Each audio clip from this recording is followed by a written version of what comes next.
All right, everybody, and welcome back to another episode of the Enough to Keep Going podcast. This is episode 365. 365. We are doing this every day of the year. No, actually, we are doing this once a week, coming back at you again the end of the week. We are here for the week of November 24th. If you are in the United States, it's heading into Thanksgiving. If you are in other parts of the world, we are so thankful that you have joined us. Always glad to see those joining us in the chat. And those of you listening after the fact, hope that your week is going well as well. Oh, gentlemen, it's good to be back. I'm realizing that I am old because I am longing for Black Friday when Black Friday was a day rather than like weeks in advance of rolling sales and missing out or feeling the like, yeah, I guess it's just another sale. So, and but people's Christmas decorations have been up since the 1st of November. Like there are no, our society is we're done. I mean, I will say that I put up Christmas lights today because it was warm and next week is not supposed to be that. So I took that as an opportunity. But yes, I will definitely agree with you in terms of things just bleed one into the other. You know, when you have your 10-foot skeleton and you put a Santa hat on him and you just keep your decorations going all year round, you know, that is, yes. Anyhow, but that is not why we're here tonight. We are here to talk about video games, talk about what we've been playing, talk about the news of the week. This week started off with the Game Award nominees, but plenty of other news. There's been lots of text written and files saved in terms of commentary around the Game Awards. So we are not going to spend time on that tonight. We've got plenty of other stories to talk about and plenty of other things to keep us busy and keep you engaged over the next 90 minutes or so. Joining me tonight is Tao Master. Tao, how are you, sir? I am doing well. Thank you. Excellent. Glad you're here. And Game Logic running the boards, keeping us moving forward. How are you? Other than begrudgingly the Christmas season that starts after Halloween. Yeah, I'm already a Scrooge as it is. So people having complete disregard for any notion of rules or an orderly. It's anarchy out here in the streets. Just anarchy. I mean, this is what happens when you get three crabby dads on the podcast together. Is we gotta have something to complain about. So. Anyhow, let's go ahead and get started with our main stories, our big games of the week, or at least what we've spent the most time with. Tao, you've got a brand new game, but so do I. So I'm going to start first because my game is a little smaller, and then we'll head over to yours. So I picked up Clawler, not Crawler. It is. I played the Steam demo of it during Next Fest over the summer. It is basically Slay the Spire not with cards, but with a claw machine. So you are moving through, a series of dungeons, 20 different floors with some battles. And sometimes it's against one enemy, sometimes it's against multiple enemies. And instead of drawing cards and having attacks or defense put on your character, you are using a traditional claw machine to scoop out either shields or swords or other weapons or individual items that sometimes those items will fill the claw machine with water so things float to the top. Sometimes they will shrink the items so you can grab more things. Sometimes the damage multiplies every time you use an item. So it is, there's definitely some strategy there in terms of what types of items you're pulling in Slay the Spire, Monster Train, in other kind of rogue building, and this is a roguelike.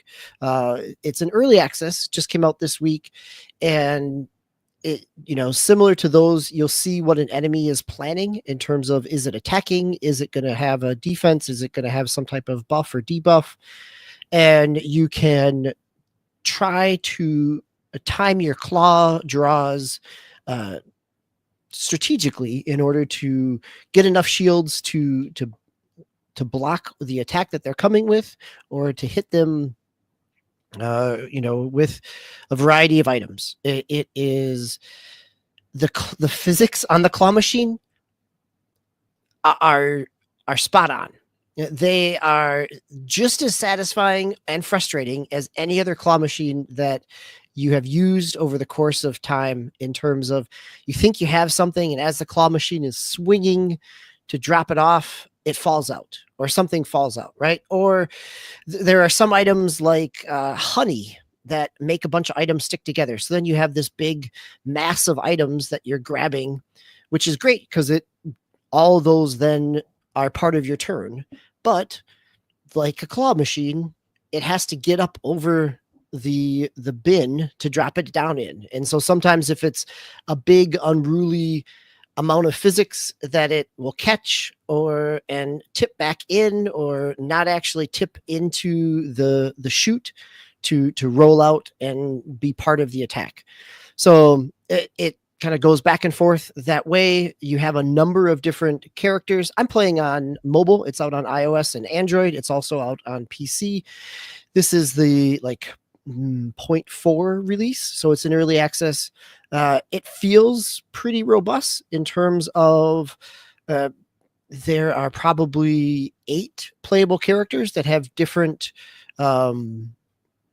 skill sets. Traditional, just a straight up character that starts, some characters start off with more shields. One character has a magnet for its second claw, so it will pick up any more items that are metal. So you want to have more swords and metal shields. You can transmog different items to be either glass or metal or cloth. So you can go through there. You can upgrade some of those items. You've got some characters that start with a companion that takes damage. There's a beaver character. These are all animals. There's a beaver character that starts with a pile of wood, and anytime that you use a wood item, it heals your beaver dam, which is basically your shield. There's a vampire-like character that anytime you get attacked, or anytime you attack, you also gain some health. So you can't have a shield on that character, but you can gain health back by attacking. And so it changes some strategy there. It's 20 floors of it, depending on how many battles. Sometimes you'll get 3 to 4 battles a floor. Sometimes a floor may just be kind of additional items and health power-ups, things like that. The first run I had, I got all the way to the final boss at level 20, and it totally got destroyed. I've beaten the final boss with the vampire character. I had a nice kind of roll of a number of items that stacked and multiplied on. And so, like any other, sometimes in a roguelike, you get that right kind of random roll of items, and it allowed you to, definitely kind of compounded my damage and the damage that they were receiving when they attacked me by a physical attack. It is on Steam. It's $9.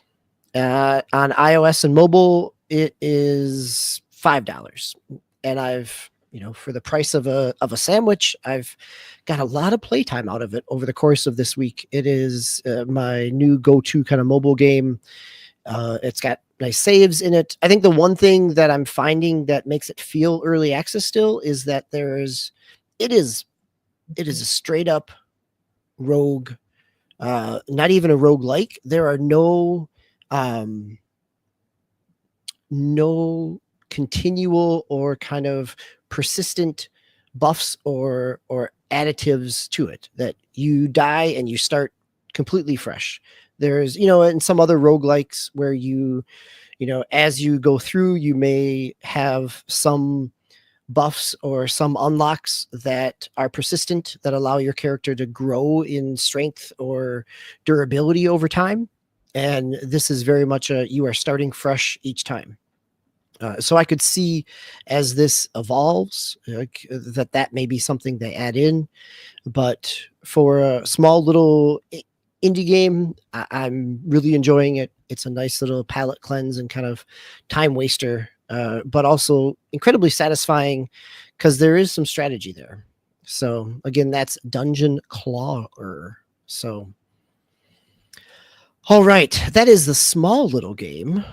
Before we go to the big game, any questions? Can I ask a couple questions? Yeah, I have a couple questions. First, where are you going where you can get a $5 sandwich? Because I want to shop there. Second, is this from a developer? Is this a new developer that made this game? It is. Have they made other stuff before?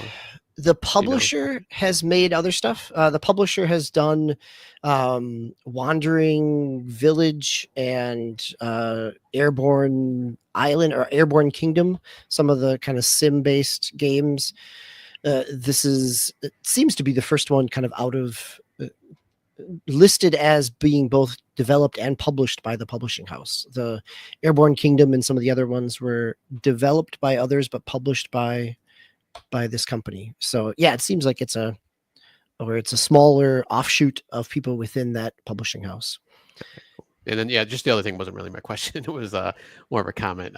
Yeah, I had this on my wish list, so I was glad to hear that, it's fairly decent game. So definitely will pick it up. Yeah, it's a lot of fun. On Steam, I think. Yeah, I saw it. I think one of their little indie things that they do sometimes, sometime over the summer.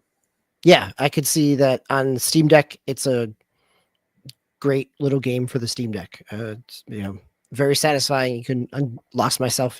Half hour later, I'm finishing up a run, and yeah, so very much enjoying it. Nice.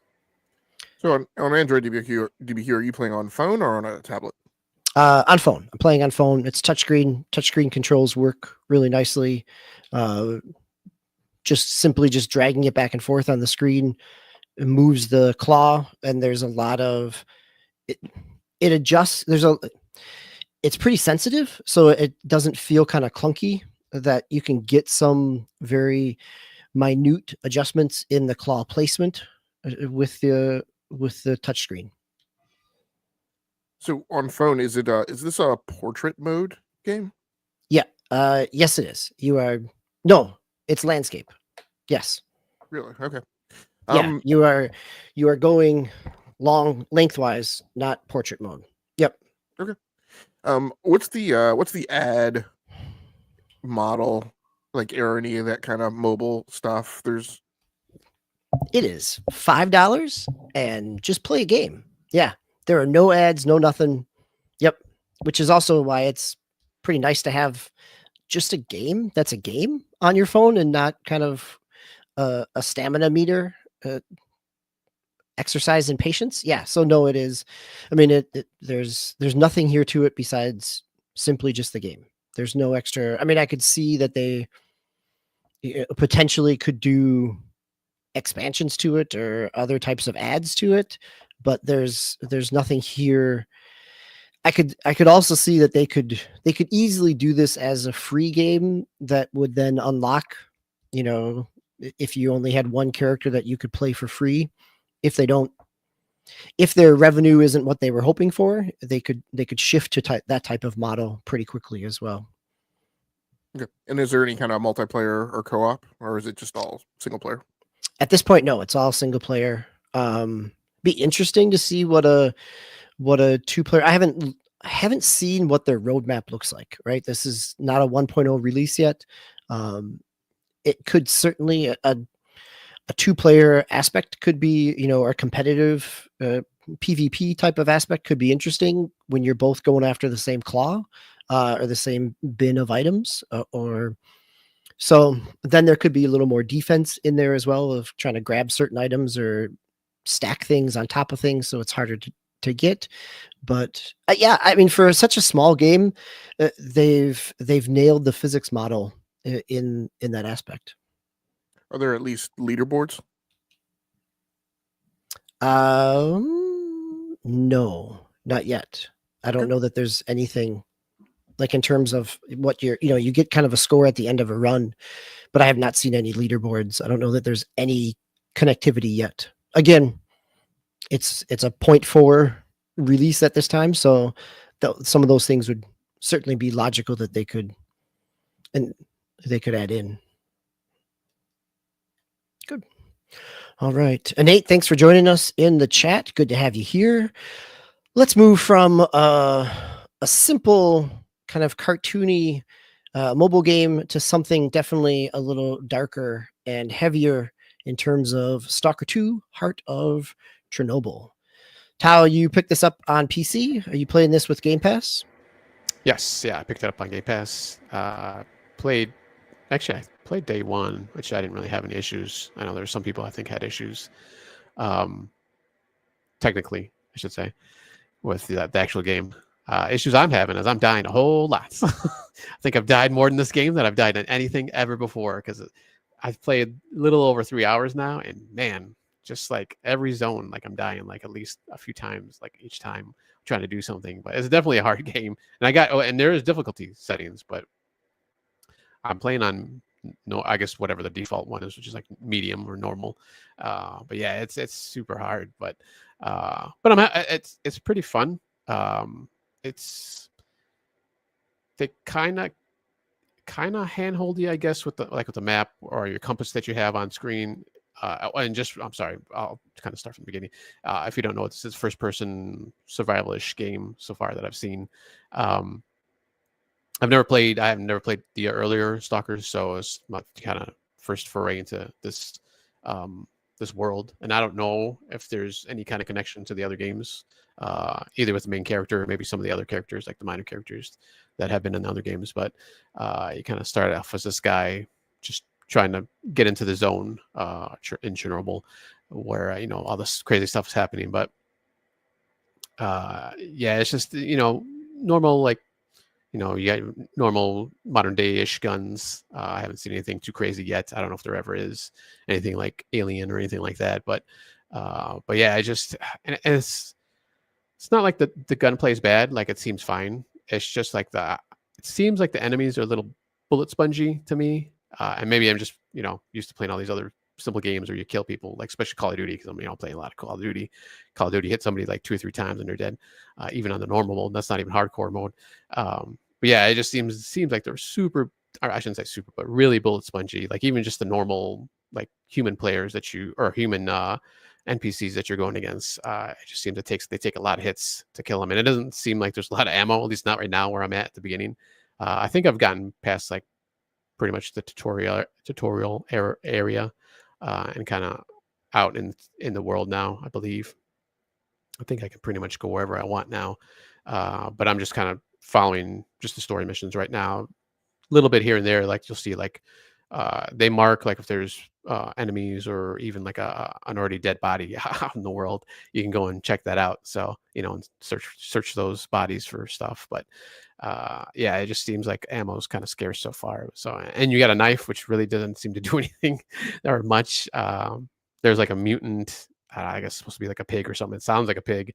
Kind of at the beginning, I was trying to hit that just with a knife. Like, I kind of do that in some of those games like that, just kind of conserve my bullets and stuff. But I hit that thing like I don't know how many times, and it wasn't going down. So I finally had to pull my gun out and take it out that way. But it's so far I'm liking it. I mean, like I said, I never played the other ones. Atmosphere is pretty cool. Kind of little bit reminds me of the kind of environment wise of Fallout 3, just kind of like really gray, muted, kind of, obviously because you're in a nuclear disaster area, so which kind of makes sense. But hopefully there will be a little bit environment change at some point, hopefully, because that does kind of turn me off sometimes. That turned me off of Fallout 3 eventually after a little while of playing that game. But yeah, just like I said, it's only been 3 hours. Like, I'm like I said, I think I died so much. Even though I played 3 hours, I don't think I really progressed all that much into the story or into the game. So pretty much at the beginning still. So I'm just kind of trudging through the world and trying to figure out how to do things. And I got one main quest and then a couple of side quests. One that I kind of finished. I found something for somebody, and now I got to take it back to him or something like that. So, and then there's like a couple of side quests I have to do. So just super early on, but yeah, I'm definitely gonna just hopefully stick with it. Maybe which I don't do often, but I might have to bump the difficulty down. So we'll see how it goes. But some of the, like I said, that pig creature, and there's another like humanoidish kind of freaky looking creature that I couldn't even like kill that thing even with like an automatic weapon. So I don't know if you can't kill that or if it's just I'm not, I don't have a strong enough weapon or something like that. So I'll have to see. And I didn't like read up on it yet or anything like that. I don't know if that's, I'm assuming it's killable at some point, but I'll keep trudging along and see how that goes. How's the speed? So you're talking about enemies kind of being bullet spongy. Are you finding, is it encouraging you to be more methodical as you move through the world to avoid some of those enemies? Is it kind of driving you through that space? Like narratively, are you being pulled along, or is it feel like it's there and it allows you to explore, which is where you're running into the Fallout kind of hitting a spot where you find an enemy that's too strong? No, you could definitely go around them if you want to, or just ignore it. Like the one I did, I was going through this little like suburb area. There's only like a few houses like on either side of the street, and I could hear gunfire. So I was like, "Oh, what's that?" And when I first went into it, yeah, I just went gun blazing, and they like took me out quickly. And I was like, "All right, I'm gonna try this again, be a little bit more stealthy." So that's what I had to do. I had to I think there was 3 guys. I took the first one out by kind of just stealthily kind of go around one of the opposite sides of the houses, taking out one, and then I just had to kind of like run back and forth between like a couple of houses, trying to avoid their fire. So I was able to take care of it like the second time I did it. So yeah, it's definitely, you don't have to do it if you don't want to, and that was definitely a side quest. It wasn't one of the main quests I had to do. So yeah, you definitely can just bypass stuff if you want to. And then I see a Nate here says he's gonna hold off because of the bugs. I haven't really seen anything. Yeah, I haven't really seen anything yet as far as any like bugs or graphically or like story, what gameplay wise or anything like that. But I know they're out there, and I've read some of the things that are kind of going on. But and that was like the first day I played. I didn't really see any issues. So I think I have pretty much everything on high, at least maybe even ultra on some things. On I got a 3070 RTX 3070. So what is leveling up like in the game? That's a good question. I haven't really seen, like, even going into my inventory, I don't see any kind of like skill trees or anything, or going into the menus, I should say, not just inventory. I don't see any kind of like skill trees where you can like, I don't know, get some kind of power ups or anything like that. I don't know if there is even any kind of leveling, or if it's just, hey, maybe you find like better weapons eventually, hopefully, taking these things out. So yeah, I haven't seen any leveling so far of any kind. And what about like I know like from the original game there's like radiological effects and things like that. Have you seen anything that's like persistent as far as like damage that you can get, or is it just all hit point based, and do you auto heal at all, or is it all like you get hit and then you've got to find a thing, medicine or health pack or food or something like that to recover? Yeah, you do auto heal, but it's super slow, like really slow. Even if you just stand there and don't do anything, it's still just like going up just like super slow. So health packs and medicine do help a lot. And obviously in battle, you want to take those like right away, because you're not going to be able to just sit there and wait like 2, 3 minutes, 4 minutes, for your heal, for your health to go up. So yeah, you definitely do want to use those health packs you find, and those actually I think I find more than I do ammo. And then I'm sorry, what was the first question? I think it was answered. Is there any kind of like, is Oh, there the any damage effects. that you that's like persistent and sticks with you? I haven't seen anything persistent. There are areas, obviously, that are irradiated. Like if you go into, like, you have like a little kind of, you'll hear like a Geiger counter kind of a thing in your head or in your screen.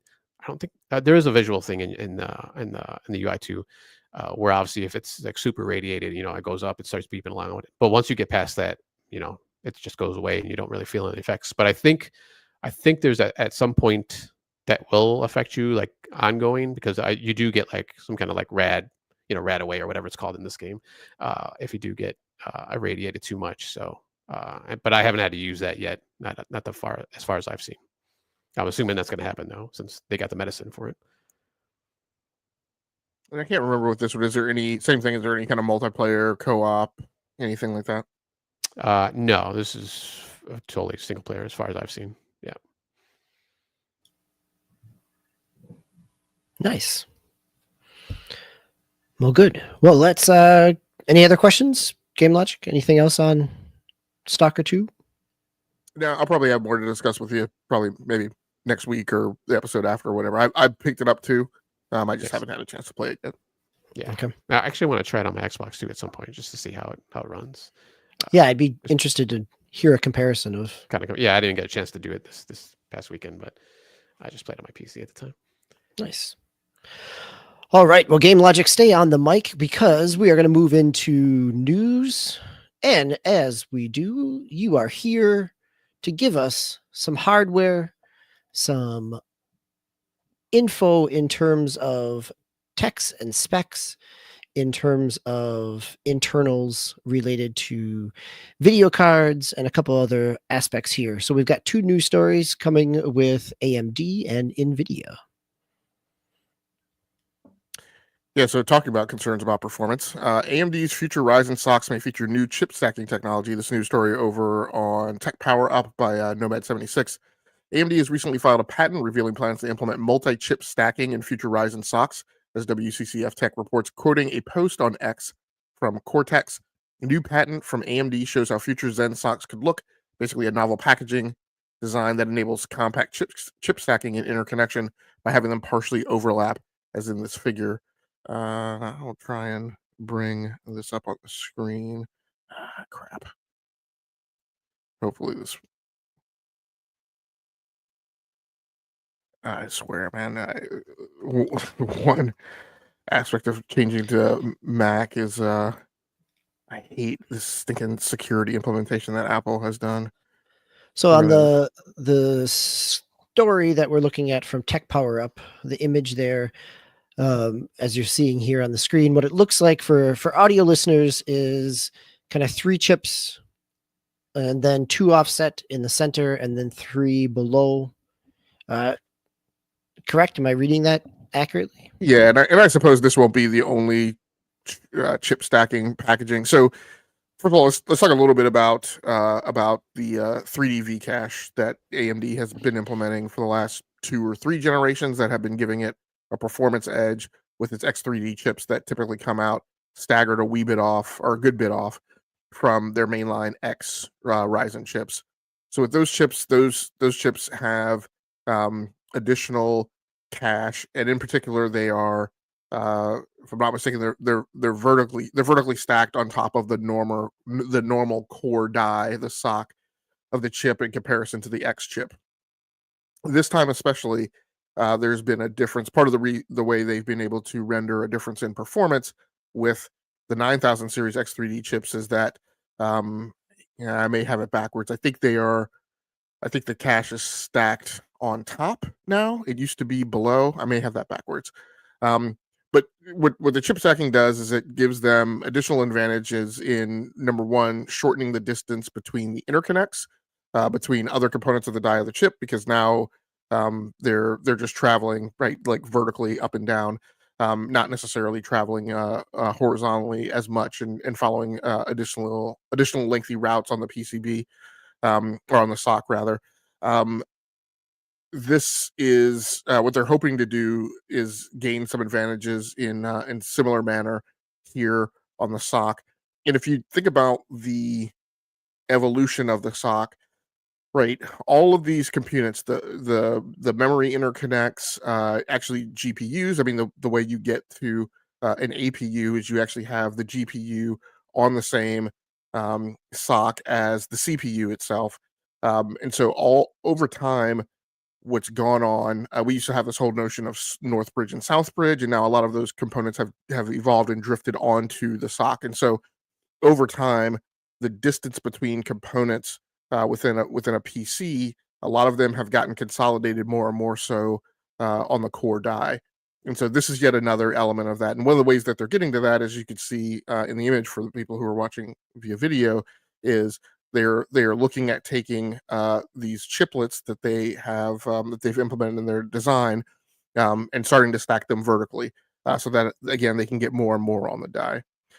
So it should be pretty interesting. Obviously, that strategy has worked for the X3D chips, and so this seems to be more of the same.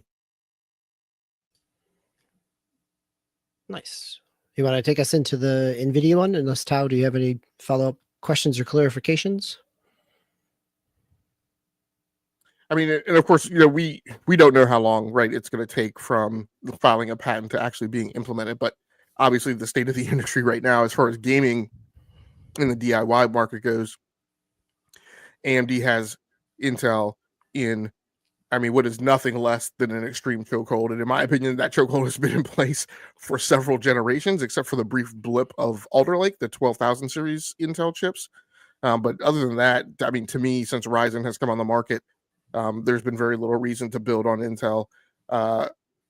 In the earlier generations, a lot of people were continuing to build on Intel simply because of brand loyalty or just uncertainty or a lack of familiarity with AMD products. But as we get more and more newer PC gamers into the space and people building, or going with their new PCs, you're starting to lose a little bit of that traction that has always been in place based on the Intel legacy.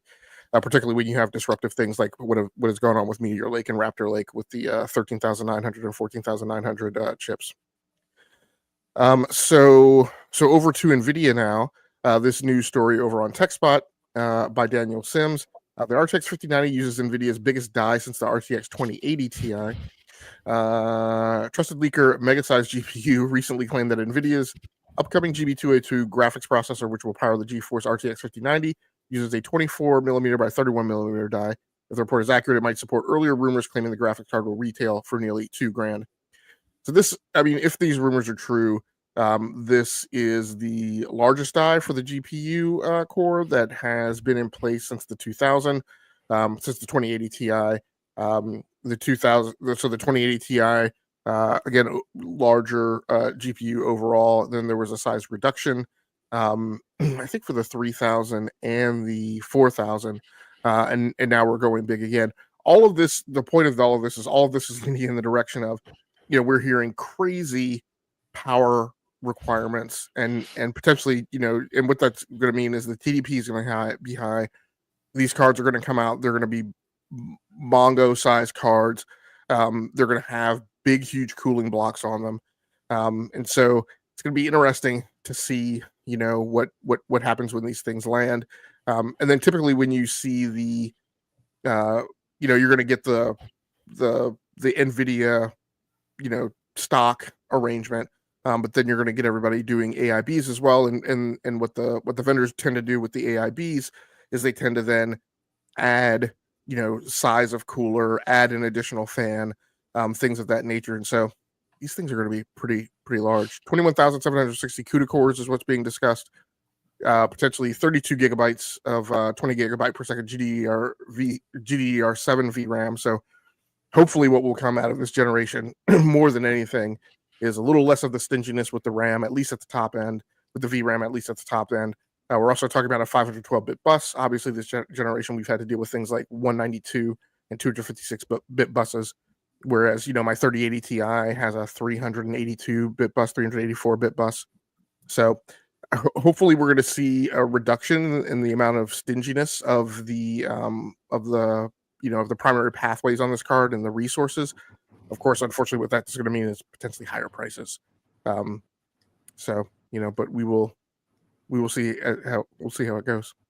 It looks like the 5080 is going to have 16 gigs of RAM and a 256 bus. That's what that same article talks about. So yeah, some differences in the 5090 versus the 80 and the 70 Ti. And they talk about 12 gigabytes on the 5070, although it is, in my opinion, strangled by a 192-bit bus. So, I mean, maybe that's just a straight stick 5070. So hopefully, not too far behind it. I mean, obviously, with the 3000 series cards, I think they came right out of the gate with Ti cards. So, hopefully we'll see a variant of the 5070 that has better than a 192-bit bus, but, we'll see. I think a key thing also is, this is a big battle royale that's going on now in the processor space. Well, it was set up to be a big battle royale. The Core 200 series chips that are coming out from Intel have led to that not being a little bit of a deflated battle royale than we thought it was. And also Windows has had its hand in it, right, with not rolling out 24H2. And now we hear today, even with the rollout of 24H2, there's a bunch of Ubisoft games that have problems with 24H2. So now if you're on Windows 11 and you're on 24H2 and you have a great, and you just went out and bought, one of these new CPUs, that's great. But if you're a big Ubisoft fan, then, right now, Microsoft is actually stopping the automated rollout of that Windows 11 update. So, this should have been a really big, with a ton of contention on the market this fall. But what's really happened is pretty much nothing other than the 9800X 3D has made a huge splash. And a lot of these other things that should have been really big, going concerns and things to talk about have kind of fallen flat. Next year, we may potentially get the battle royale that we thought we were going to get with, NVIDIA's, as far as we know, is coming out with RTX 5000 cards. AMD is also lining up to release RX 8000 GPUs, although those 8000 GPUs are not really slated to necessarily be big performers. The main next step is AMD is unifying their RDNA with their, I can't remember what it used to be called, with their server GPU approach, and that's being merged into what they're calling a UDNA. But the UDNA, at least first step, is probably going to be something that isn't as performant as these higher end 5000 series cards. So, but still, the market's going to have a ton of new product on it. So, at least from that perspective, there'll be options in different pricing tiers for people to make a lot of choices with. All right. As always, thank you for the tech talk as we go in and out each week and get some updates. I appreciate your insight and your expertise there as well, Game Logic. As we're talking about hardware to market, let's shift now to software to market. And Tilemaster, you've got the next story here with Circana's October sales numbers for game sales. Yeah, last week we talked about Japan's October game sales, and now we'll talk US. And according to Circana, US consumer spending was back on the rise in October, boosted by the release of Call of Duty Black Ops 6. Hardware, Circana's monthly days for hardware, software, and accessory sales was up 10% year on year, reaching 4.7 billion. And kind of breaking that down, the content represented 4.23 billion, 12% rise compared to last year, and then hardware was down 23% to 249 million. Black Ops, debuted at number 1, becoming the third best-selling game so far for 2024. Noted that non-mobile subscription spending grew 16% compared to the same period last year, which was attributed to Call of Duty Black Ops for Game Pass. Just some other quick numbers here. Console content was the biggest contributor to the overall rise in content spending, with a 27% increase compared to the same time last year. PlayStation accounted for 82% of Call of Duty's total console full game dollar sales volume during October. It hit, I think I talked about this last week actually too. It was the first 2 weeks it did better. It was 23% better full game dollar sales from Modern Warfare 3 from last year in 2023. And then just trying to I'll just go through the top 10. They have the top 20 here, but if you guys want to chime in with anything after that, let me know. Number 1, obviously Black Ops 6. Number 2, Dragon Ball Spark of Zero. Nice to see that up there. Number 3, Silent Hill 2, which I believe is a remake. Number 4, Undisputed. Is that a boxing game, I'm assuming, or UFC? Yep, Like I just had to look it up. It's a boxing game. Okay. Number 5, Metaphora Refantazio. 6, Dragon Age The Veilguard. 7, Super Mario Party Jamboree. And then those first 7 are actually all new to the top list there. Number 8 is Madden NFL 25. Number 9, Sonic X Shadow Generations, and then number 10, EA Sports FC 25. So anything surprising on that list, or anything with the numbers you want to comment on at all? I won't necessarily say surprising, but some moral victories in there. Silent Hill 2, Bloober Team, after all of the flack that, I mean, they are literally the one plus of the gaming industry. I'm like, yes, now in hindsight, maybe all of the flack that they got and skepticism and conspiracy theorizing wasn't warranted, but I would also say they did a lot of that to themselves. But it's nice to see them sticking the landing and coming in at number 3. Metaphor Refantasio, Atlas has just had a bonga year. I mean, I look forward to more from them, but like if their years ahead are slightly muted in comparison to this one, like, I mean, there's nobody can take 2024 away from them. With the Persona games at the very, very early of the year, granted, some remakes and some of them landing on, other platforms and in Game Pass and things like that, but still, good performance there. Unicorn Odyssey, and now and then Shin Megami Tensei coming out with the add-on to it, and then rounding out the year with Metaphor Refantasio. It is very much like the Sega studio that does Yakuza, right? In terms of how prolific they are, and I guess who's also carrying the banner as far as high output this generation? I guess Insomniac, in comparison to a lot of the other PlayStation studios. So good to see. If BioWare was going to make a comeback, great to see them roaring back in at the top 6. So, just while I'm on the mic, just to add the other ones, even though they go beyond into the top 20, great to see Legend of Zelda in at number 12 for a style of game that breaks from the norm and carries that brand title, and for which tons of the gaming community had a huge amount of skepticism over how it was going to perform because it didn't feature Link as the front man. Amazingly, Hogwarts Legacy still chugging along in there. Great to see an NHL game in there in at number 14. And then finally, I'll also mention great to see a Life is Strange title in at number 18. So, Nate, thanks in the chat. Yes, Unicorn Overlord, not Unicorn Odyssey, just for clarification. Yeah, the Vanillaware, right? Atlas as publisher has been putting out a lot.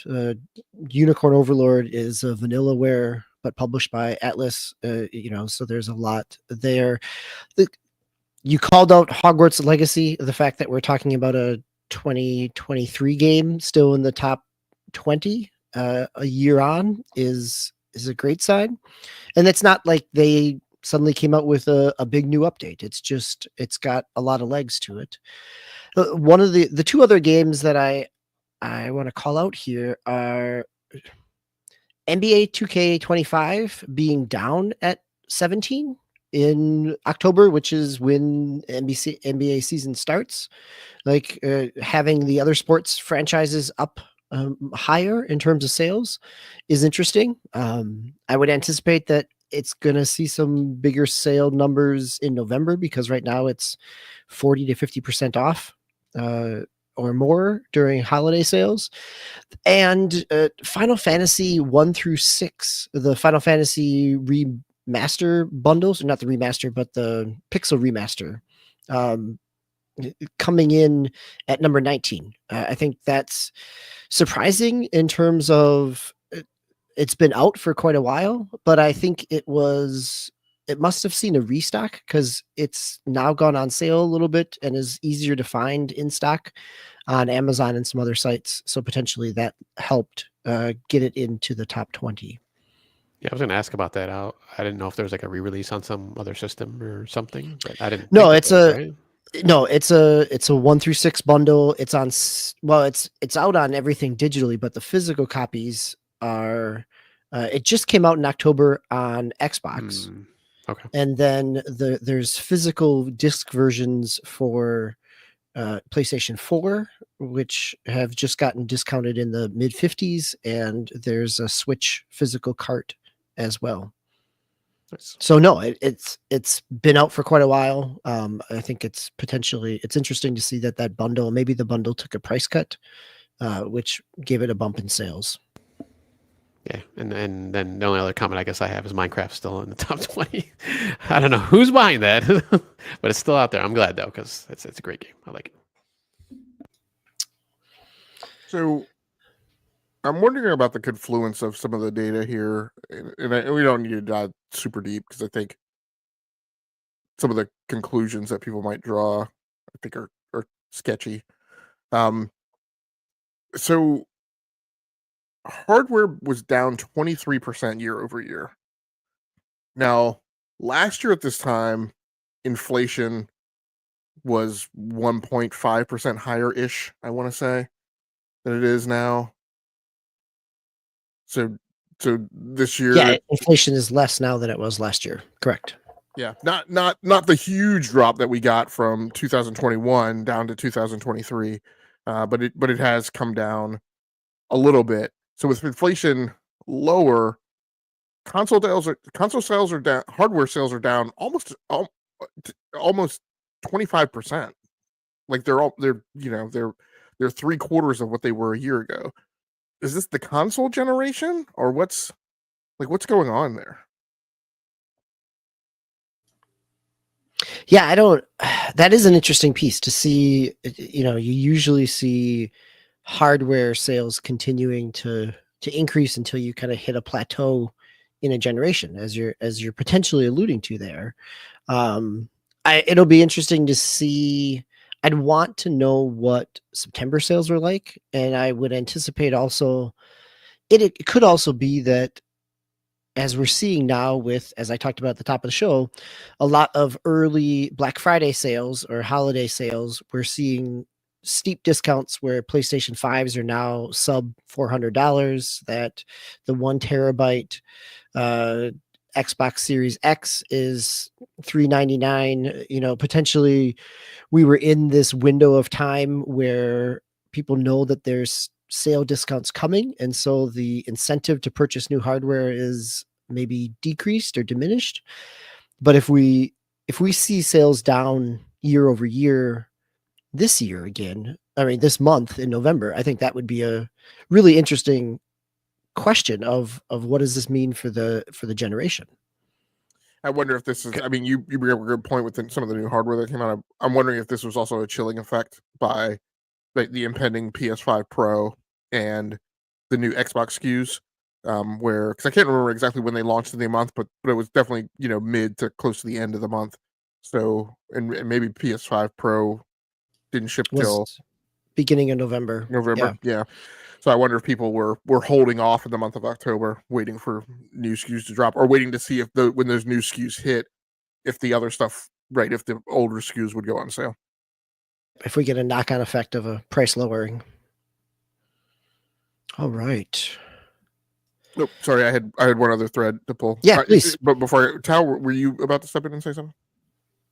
Oh, I was just gonna say, yeah. I mean, it's only been 4 years since the Series X and original PlayStation 5 have come out, so it seems a little weird to, at least for those consoles, if they're not selling as well. And obviously, Switch is pretty much at the end of its life on that turn too. So, and all kinds of rumors, obviously, of the next one coming out soon, or at least announcement of it. So, just a little weird.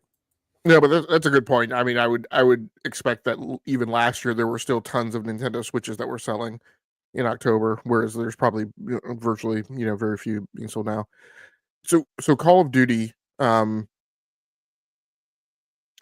subscription, so that must mean Game Pass and PlayStation Plus. Yeah, let's just assume that again, Nintendo Switch Online is in the noise. Spending up 16%. Now it says spending; it doesn't necessarily say subscription. So that, I believe, must also mean microtransactions associated with people who are subscribers, but then paying through, right, from something that they obtain access to via subscription. That's how I would read it. Yeah. Okay. Yeah, it's a weird wording the way they had it non-mobile subscriptions. Yeah. Right. So Xbox indicates that the title was breaking records for Game Pass subscriptions, which, not to take anything away from them, but I mean, being right where where we now know numbers went, right, plus the flip of Xbox. I mean that's good, but I think it's not bonga, right, when I compare it to the 16% increase. But again, then I tie it to and I'm not saying this just about Xbox, but like I tie it to but hardware sales severely depressed. And so what I have to believe is this people accessing Call of Duty through Game Pass, through PC Game Pass? Because it's not necessarily moving hardware, it seems like. That's possible, right? I mean, I can see where the wording and the numbers kind of line up. Like it's not pushing additional Xbox consoles, but it has higher engagement in Game Pass in general, which potentially, and going back to the multi-tier system of how Game Pass's pricing structure is now, that Game Pass on PC is the cheaper value for the day one releases versus the $20 Game Pass Ultimate or whatever the top tier is for console. Also, I'm also guessing that maybe even more so than bringing new Game Pass subscribers in, that it caused a lot of people to jump, right? A lot of people who were on Xbox Game Pass console, right, bumped to Ultimate, even if they just bumped to Ultimate for a short time, right, to get access to Call of Duty. Yep. All right, let's stay with Call of Duty game logic. You've got the next story here in terms of what's next for Call of Duty. So this new story over on GameSpot: Call of Duty's future design plans emerge in leaked information. This story by Eddie McCouch. According to a new report, Microsoft has created a new committee in its Activision division that will make key decisions about the future of the Call of Duty brand. According to the Ghost of Hope, who has accurately reported on unannounced Call of Duty developments in the past, Microsoft's new committee will listen to suggestions from Call of Duty studios like Treyarch and Infinity Ward, but ultimately the committee will decide features and systems to come in future games. So what this is, I mean, what I've read about it is a lot of this is about the studios not taking it upon themselves to, hey, we're going to iterate on the battle pass this season, or we're going to iterate on, or add Omni movement, this time around. We're going to do something different, particularly Treyarch, or we're going to change up the UI, and makes it more about a unification of governance around the franchise than individual titles. So I will hold off there and without invoking any of my opinions and start with your opinion on the topic now. Yeah, I mean, it seems, they mentioned how they're looking for more, instead of innovation and like the UI and gameplay aspects and stuff, game features, they want to do more maps, modes, and storytelling part of things. Seems a little weird, like just to have, I don't know, it seems a little weird just to have a committee. So it's like got these overseers of the whole, not just each individual game that's going to come out. I'm assuming they're still going to do like every other year. There's going to be a different studio. I'm assuming that's still going to happen. I'm just guessing. And it sounds like next year they're going to drop another Call of Duty again, which would be, I guess, Infinity Wards. I mean, I don't even know now because they've kind of like jumbled around the developers the last few years. I think, what was it? I guess that was more than a few years ago. But I think, was it not Infinity Ward? What was the third? Sledgehammer. I think they had bumped their game and then they did one of the Modern Warfares or something like that. So it's like, so is Sledgehammer still in there, or are they just going to be a sports studio? Like what's happening in that aspect of things, I guess, too. But it just seems kind of weird that like this committee is going to be doing all the decisions for the series as a whole instead of like individual things. It just, I don't know. I guess we'll just have to see like how it pans out. But I mean, that could be a few years down the road if going either way of if it's good or bad. I don't know. What do you think, DB? Not that you're a big Call of Duty person, but I mean, just like in general, like this kind of. No, I was going to be I was going to be snarky and say, anytime that there is decision by committee, it always turns out to be the most creative option. I think that this is my concern in the long run. Like, I can see from a boardroom efficiency, again, on paper, as we've said on this podcast and in other instances, I can see where from a corporate structure there's logic to this to provide some continuity and consistency between year to year. What I wonder though is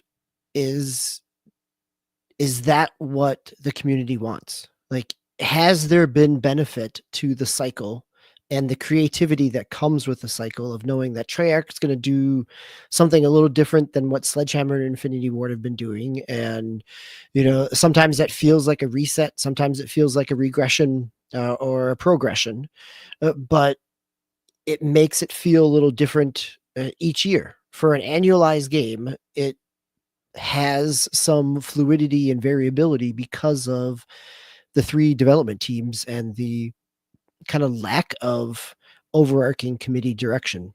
So I'll be curious to see if that kind of stifles some of that development. Yeah, I where I fall on this is I just don't know. Like, there's pluses. I see pluses and minuses to this. I mean, there's an argument that this is a franchise, and that for a very long time, it should have been managed with a lot more commonality, right? That at some point, I look at something like the MCU, right, and how it's managed, right, from a top down perspective, but that also leads to a lot of unification versus, I'm rewatching versus like the Star Wars like new movies where you have writers and creators dip in and dip out, not communicating. So there's this whole swerve and waggle in the middle movie where neither of those 2 directors really knew or was concerned about what the other one was doing, right? And you get this just kind of broken like storytelling arc. Um, so there's definitely an argument, right, that there maybe should have been more unification and harmonization in what these studios were doing.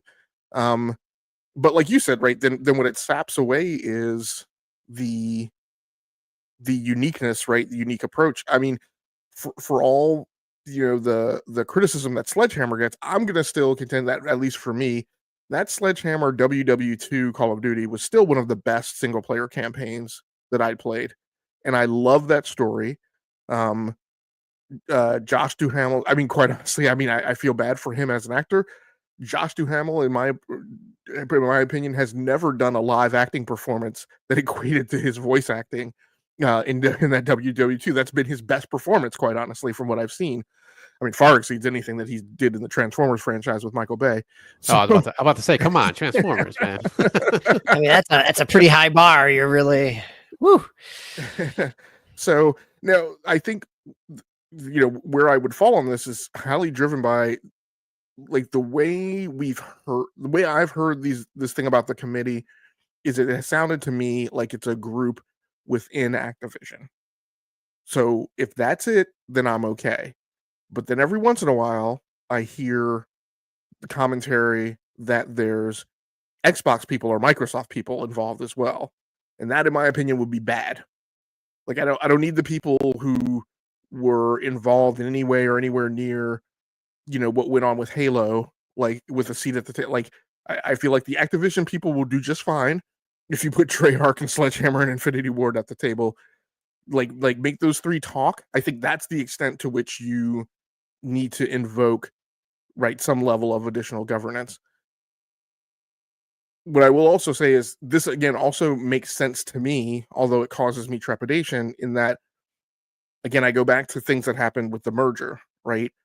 All of this assertion that Call of Duty is going to go to the cloud, that Call of Duty is going to be on the Nintendo Switch, despite what people said, the discussion has been that Call of Duty is going to get even bigger and become even more complicated and is going to have even more issues to deal with in terms of trying to keep all that in sync and meet Phil Spencer's, mandate that also, like, everybody's got to be the same, right? So Nintendo Switch 2, despite the fact that it sounds to me like it's technically impossible, right, is supposed to get the exact same Call of Duty. And so that's an incredibly difficult thing to. And what I've also said is that, again, additional scope doesn't get taken on by not having more people, right, or not spending more money. So this thing, I think because of that promise, this is the type of thing you have to do. The reason why it causes me trepidation is they were already the largest development team in the industry before EA went off and built its gargantuan monster around Battlefield, which somehow it thinks is going to be successful. Good luck with that. But this was already the largest development team, right, in the industry, and now you're talking about it's got to get bigger and take on more scope, and you're saying that you're going to keep, right, all the trains on the rail, right, and have them run on time. I just, that's a questionable premise, so it'll be interesting to see, which way it goes. Yeah, I think that's a good point in terms of as the scale continues to increase and scope continues to increase, the benefit of something like this in terms of approach means that it can potentially handle some of that scale because it's scoped appropriately, I guess is the.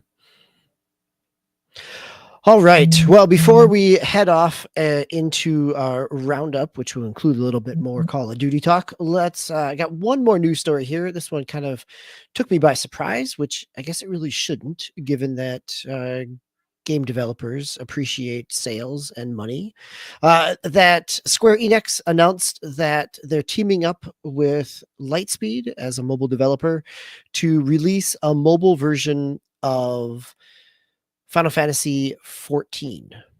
So Final Fantasy 14, the MMO is coming to mobile. It's going to be first launched in China, which doesn't seems very appropriate before doing a global launch. It is also, I think, another piece here is that it is Yoshida described it as this is from game developer a sister to Final Fantasy 14, aiming to recreate basically going back and telling the story from the beginning. So it is not just simply bringing Final Fantasy 14 on mobile into the overall infrastructure, but it will be a branched version of that will be out on its own, but still running Final Fantasy 14 on mobile devices, which I thought was an interesting. It fits with what we're seeing with things like World of Warcraft going back to classic. That even with Fortnite and the OG maps, that it provides people a new jumping in point for a long running MMO, and does so on a brand new platform, which has a lot of appeal and accessibility internationally. Any thoughts here? Again, this is just an announcement. We don't have any other information, but it felt like caught my eye over the course of this week. So let's go ahead and dive into the rest of our roundup here. Since we've been talking about Call of Duty, Tal, why don't you give us some updates on what you've been playing? Last week you talked about some of the new maps that came with a new season. How's the week been for you with Call of Duty Black Ops 6? It's been pretty good. Just running through, obviously multiplayer mostly. I haven't touched the other modes this past week at all, unfortunately. I did. Well, no, that's a lie. I did do a little bit of the campaign. I finished off one of the levels, the next level from the kind of that big open area. So, just a little quick thing. It wasn't like another big open area, so it was a quick little level that I did. But mostly just doing multiplayer. And they started an event, which kind of interesting. I don't know if they did this in Modern Warfare 3 or not, and maybe Game Logic can let me know on this. But it's not like a limited time mode or anything that they put in there. It's literally you get, and it's kind of like there's personal goals that you can do just on your own, but then there's an overall arching like community goal. And that community goal, well, the personal goals give you just like not skins, but they give you like the little emblems or the sprays as you kind of progress. I think it's 1,000 eliminations is the most you can do, and you get like, I don't know, like a banner or something is the last thing you get.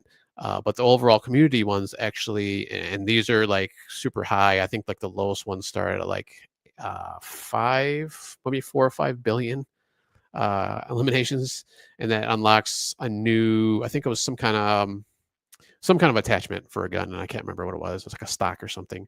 And then the next tier up is, I think the next couple tiers are perks, new perks that you'll unlock as a community. Like if you get so many, billion, it's a billion kills. It's a lot, but obviously there's a lot of people playing.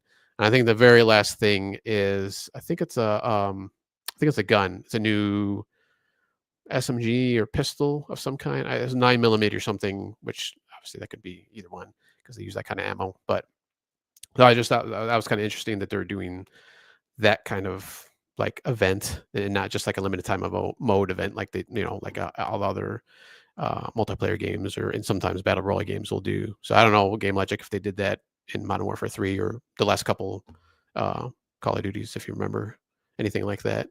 So with Call of Duty, Black Ops Cold War, and maybe Modern Warfare 1, maybe it started back then. So there was, so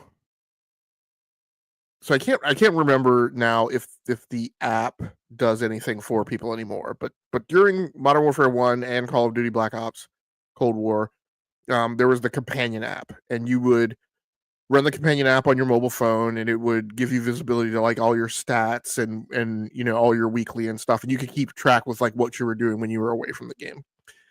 In there, they also had this thing where like you were on like teams, and ostensibly, theoretically, they were teams of people who played together, but they didn't have to be. But basically, it was almost like a fantasy football kind of thing where you were on a team with other people and all your stats were aggregated each week, and it was a big competition. And so I think you were in like brackets or pools or whatever. And so periodically, you would win your bracket or pool or subdivision or whatever, and you would get like some notional type of award. And I think the way these things happen, like if you didn't pay attention to the app, like you would look. I mean, part of the problem with Call of Duty is just there's just an innumerable amount of stuff constantly coming in. You have very little consciousness when you pop something and it unlocks something that happened over in some dark corner of the gaming universe that you weren't even aware of. So I think these things were coming in like an extra sticker or something like that you just I was just completely oblivious to. But yeah, I would check that on the mobile app every once in a while. I'd be like, oh, I won my thing last week with whoever the heck it is else that I'm on a team with. But so maybe it's like it sounds like it's sort of kind of banking on that. So yeah. Okay. Yeah, maybe just like an evolution of that. Yeah, I don't remember that in Black or on Cold War. Well, you wouldn't like you said, I probably just didn't. You wouldn't be aware of it if you didn't run the companion app. Yeah, so like if you didn't run the mobile app, you would. I don't think it ever presented itself anywhere in the game. Oh, that's weird because I was thinking maybe they would. Yeah, because I was gonna say I don't see anything about any kind of mobile app, advertised in there. You would think they would do that. I mean, if there's things like that, but I'll have to check it out to see if that's still connected in any way. But yeah, it's just like a straight up event, which is it's kind of cool. Something else to strive for when you're playing it. So it's kind of cool. And I think that's runs for 2 weeks is this event runs for. So we'll see what happens at the end if we can get to that. I can't remember how much. I think maybe like 10 billion or something was supposed to be like eliminations or something, maybe even something more. But I just thought it was kind of crazy, like the amount they have up there. But it makes sense though. I've seen that in like other type of games, but never in a Call of Duty before. So I just thought it was interesting.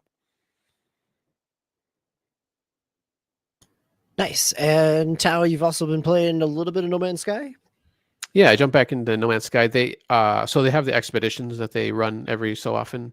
And they brought back the expedition so you can get the Normandy from Mass Effect as a frigate in your if you have a freighter, if you happen to have a freighter, you can get these other frigates and send them out to do quests for you. So you can get the Normandy from Mass Effect as that. And I just finished that last night finally after the last few days or last weekish or so that I've been playing off and on. So it's kind of cool now. But now I'm trying to figure out how I actually Now I finished the expedition. You go in there, you say, yeah, I'm finished.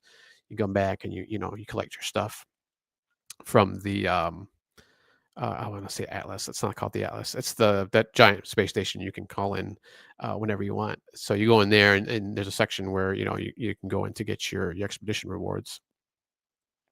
And I in that part, I said, yeah, I'll pick it up. I got it. It says I retrieved it. But when I'm actually playing in my own save in my own game, I don't see it anywhere.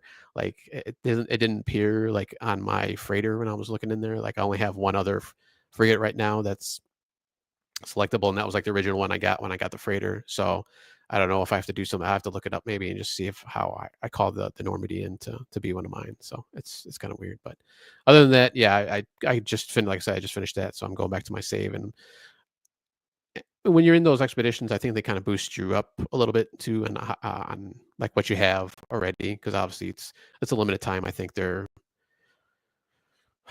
maybe a month or so that these expeditions go on, maybe a little bit less. Kind of like it's like a battle pass, but obviously you don't have to pay for anything extra in No Man's Sky. It's just they give it to you. Any rewards you can get, you can just get from there. But so, and usually at the end of the year too, like now or maybe next month, they kind of revisit the other expeditions that they released throughout the year. So hopefully they do those again, because there's the last expedition, which was I think from the newest update, where it's kind of cool looking. Just a ship that you can get, a regular ship, almost kind of look like the Millennium Falcon, kind of that kind of shape, that round shape, kind of weird protrusions coming from it. But I didn't get a chance to go through that and get that one. So hopefully we get that at the end of the year, so I can get through that and get through the other ones. And I only done like one other expedition. And I was probably a couple of years ago, and it was.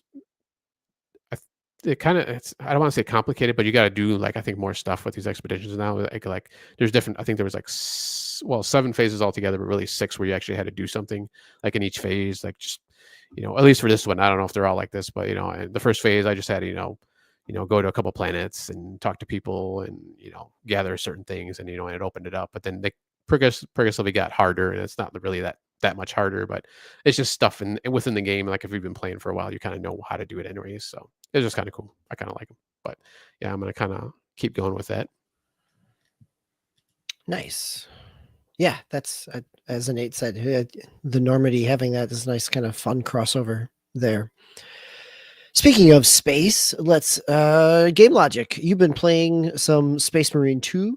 I think you talked about this. You picked it up when it came out, but you've come back to it now again.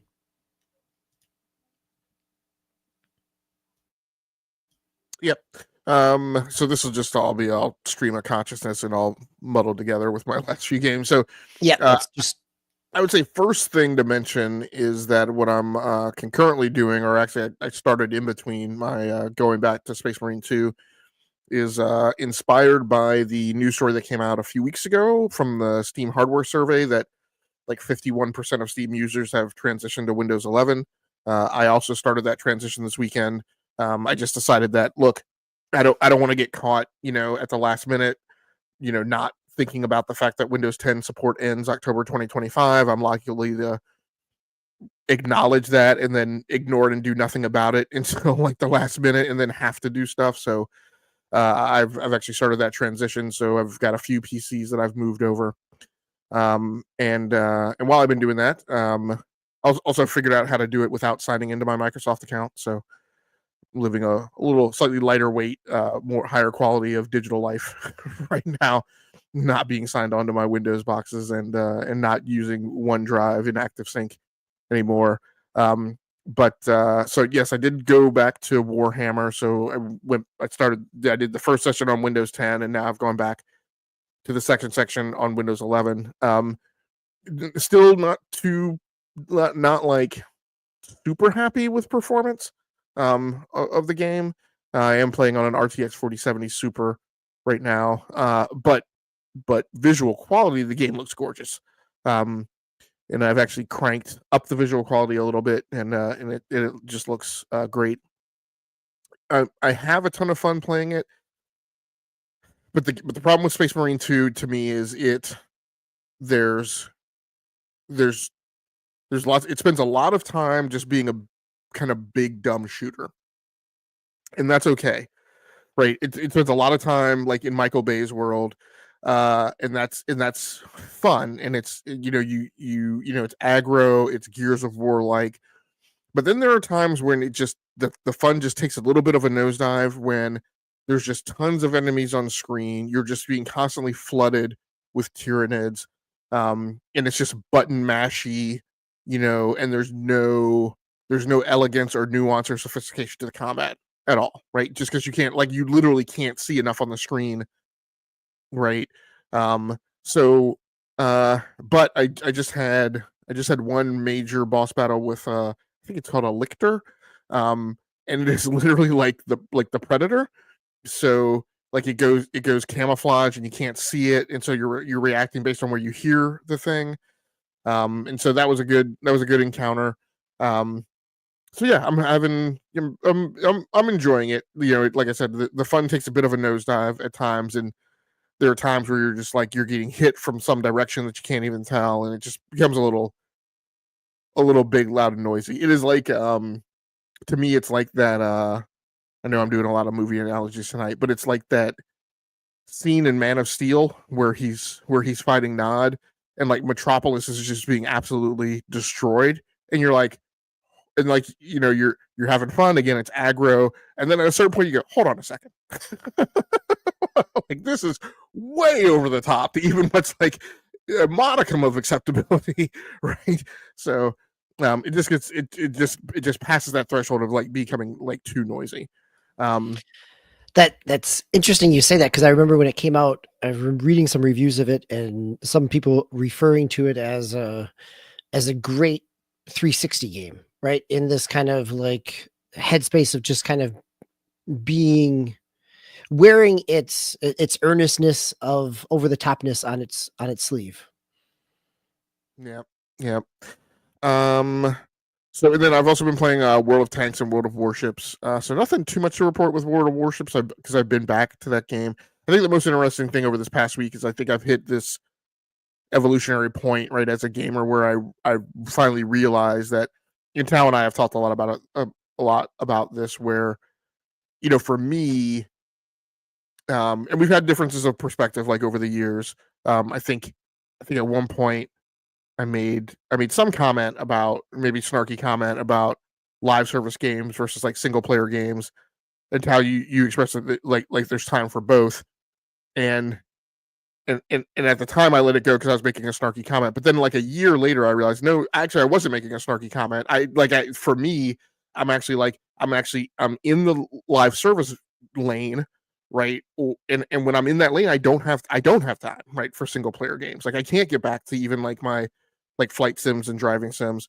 Um so but I think I've hit this point this week where I feel what I think I've realized is that live service games have an ability to put me in a slump, which is where I hit when I failed out of the loop with Call of Duty, which is why I'm not on Black Ops 6 now. Like the grind became too much. I just got right.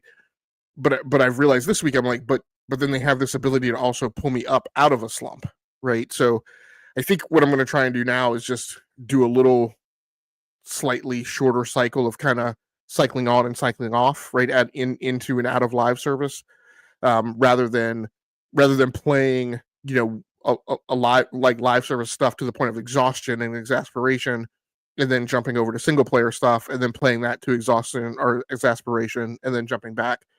So a little bit more of trying to figure out and feel out like what my normal routine timeline is for when I fail out of that loop, and try and make the switch ahead of that, right before, rather than getting tired of any one thing. Sure, So before you kind of burn out in yeah, one mode of play. yeah. Yeah.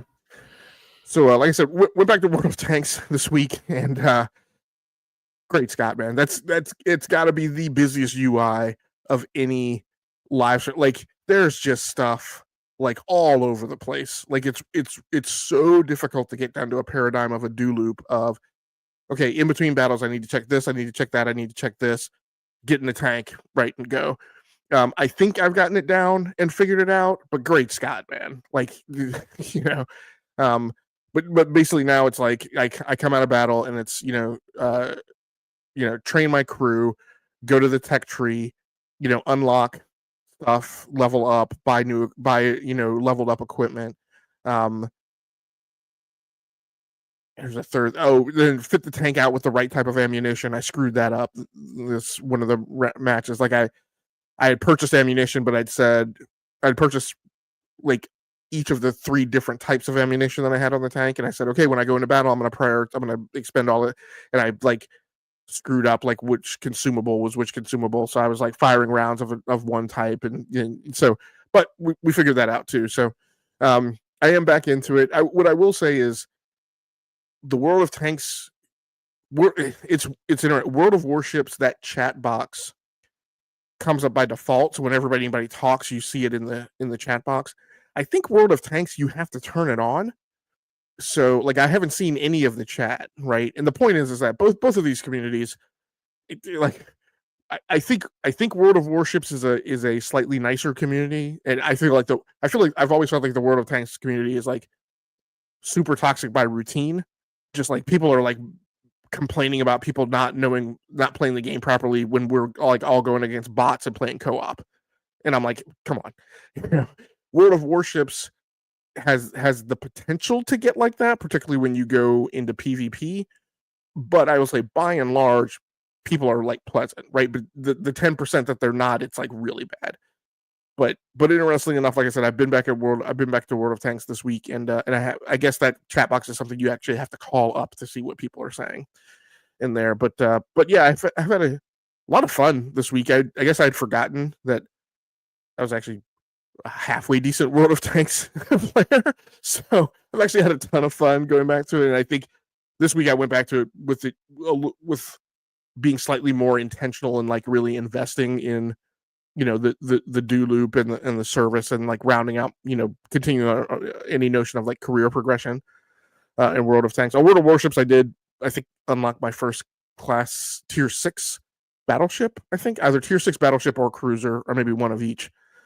So those battles are getting more interesting as well. So I've had a lot of fun with those. Nice.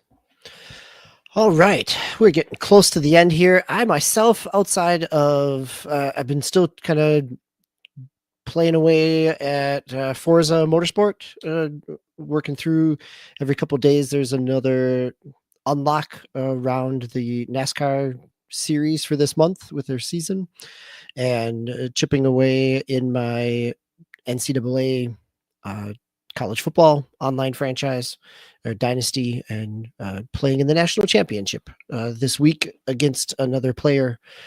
So, just kind of, and making my way back through. I went back and played some more of Metaphor Refantasio. And so, yes, lots of bits and pieces here and there. So we will see. That takes us pretty much to the end. Game Logic, sounds like more World of Tanks, World of Warships for you. Tao, what's on your horizon for the coming week here? Yeah, I was looking up the new games for this week and didn't really see anything like too spectacular. The only thing that there's only one game that I actually heard of before was Nine Souls, kind of 2D platformer. Metroidvania. Yeah, Metroidvania. Looked interesting, but I don't know, probably not. So I'm going to try, and I didn't mention it here, but I tried to play Microsoft's Flight Simulator 2024 when the day it came out. I wondered, none of us. Last week we all talked about it, and as Game Logic is shaking his head over the crazy server issues and problems that they had on launch day. I'm sorry to interrupt. My Logitech yoke is sitting right down here beside me that I paid $200-$300 for this year. I'm so angry right now. Yeah, I didn't have any technical issues as far as like connecting, or I connected fine. I think I tried that first day, like later in the afternoon, early evening. But going in game, and I wanted to use my controller because I was trying to use my keyboard at first. I was like, this is not going to work. It was, for one thing, it was way too sensitive. Like, obviously I could just put that down if I wanted to. But when I was trying to use the controller, even though it said, yeah, it's compatible, like the controls were even more messed up on the controller. So I was like, I didn't have time to like mess around with, customizing it and, configuring it the way I wanted to. So I was like, all right, I'll put it away for now. And I'll just try it again next week. So I'm going to try to get to it this week, but obviously I'll be playing Call of Duty 2 this coming week. So those are my, hopefully, one new game that I'll report on next week. Nice. I'm sure that when Steam sales hit, I will find a reason to look at some of the other smaller games that I've put on my wish list over the course of the year that might hit a sale here before we get to the end of the year. Yeah, there's really only, I mean, the year is really pretty much done. Like, Yep. there's only one big release remaining, and that's Indiana Jones. But yeah. Yeah. Nope. We are toward the end here, which means that we are also barreling toward our own superlative show in looking at the middle of December as we go back through and look at our year in review and what we've been playing and what stood out to us over time.